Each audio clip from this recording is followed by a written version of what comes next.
দুপুরের মধ্যে যেসব এলাকায় রয়েছে কালবৈশাখী ঝড়ের সম্ভাবনা। আজ শনিবার সকাল ৭টার পর থেকে দুপুর ১২টার মধ্যে রংপুর, রাজশাহী ও ময়মনসিংহ বিভাগের বিভিন্ন জেলার উপর দিয়ে বজ্রপাতসহ কালবৈশাখী ঝড় সঙ্গে হালকা থেকে মাঝারি মানের বৃষ্টির প্রবল আশঙ্কা রয়েছে।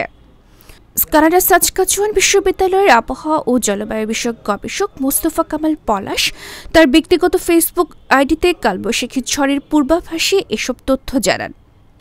এ বিষয়ে তিনি বলেন, কালবৈশাখী ঝড় রংপুর বিভাগের পঞ্চগড়, ঠাকুরগাঁও ও দিনাজপুর জেলা দিয়ে বাংলাদেশে প্রবেশ করে দক্ষিণ পূর্ব দিকে রংপুর বিভাগের নীলফামারী, রংপুর, লালমনিরহাট, কুড়িগ্রাম ও গাইবান্ধা জেলার উপর দিয়ে অতিক্রম করে রাজশাহী ও ময়মনসিংহ বিভাগের উপর দিয়ে অগ্রসর হওয়ার আশঙ্কা করা যাচ্ছে।